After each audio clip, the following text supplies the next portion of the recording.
Patrick is the man who Anne said will tell us all about the church. What is that? That's called grammatical range. But how? I'll come to that. What did you do at work today? I wrote a report. And what is this? This is called grammatical accuracy. Don't worry, if you're confused about how the first sentence is the grammatical range and the second sentence is grammatical accuracy, then all you need to do is just stay tuned to this lesson to learn about the third criteria of IELTS Speaking Test, which is grammatical range and accuracy. Come, join me.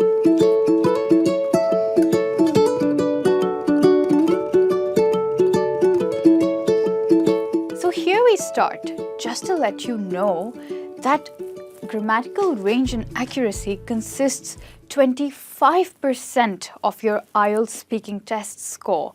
So please pay attention in this lesson. Now there's a myth related to grammatical range and accuracy. We think it's all about being accurate. Grammar is all about being accurate while speaking. However, that's not true.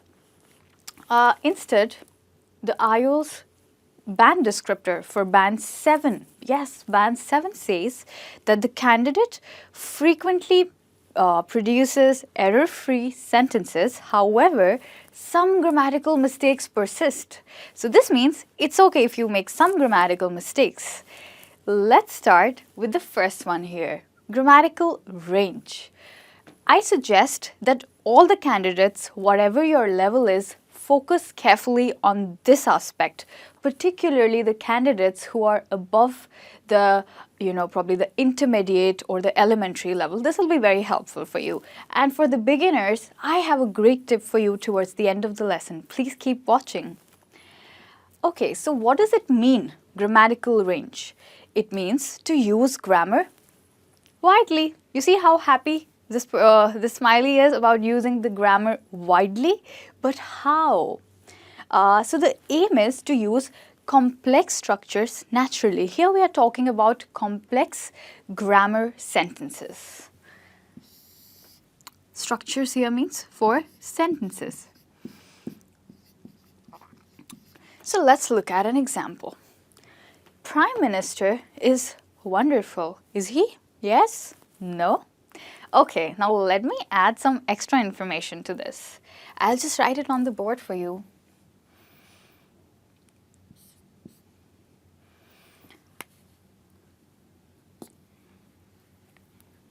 Children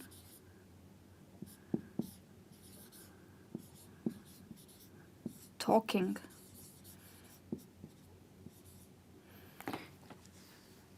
Children in front of the palace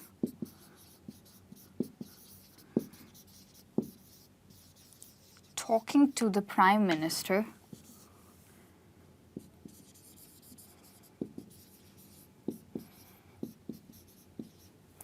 Children in front of the palace talking to the Prime Minister is wonderful. Is this sentence correct? No. If we are saying children, we should be using are. This means this sentence is still incomplete. Let's find out what else can we add to this sentence. What about if I say the picture of the children in front of the palace talking to the Prime Minister is wonderful. That's right. The picture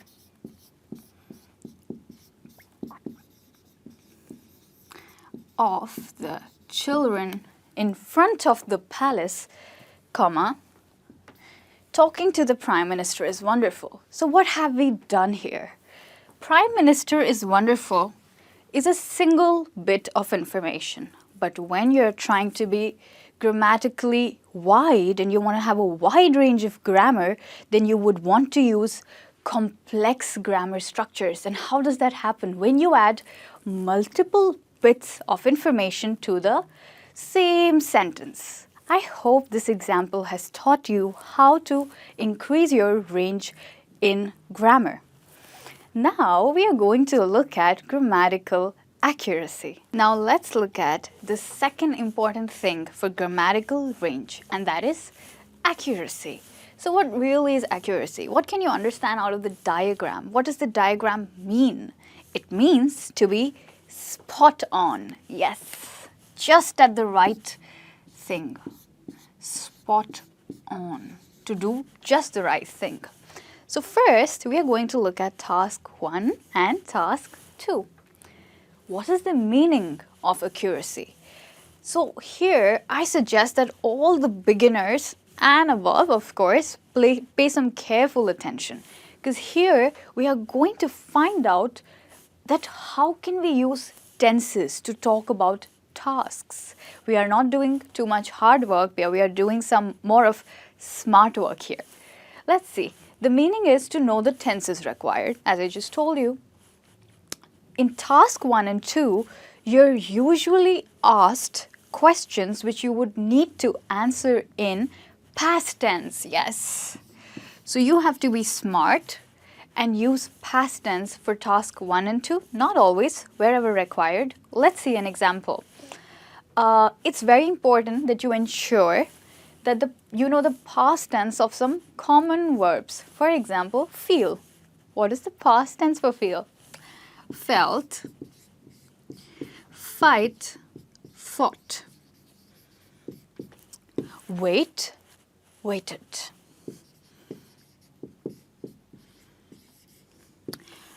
Want, what should it be? Wanted.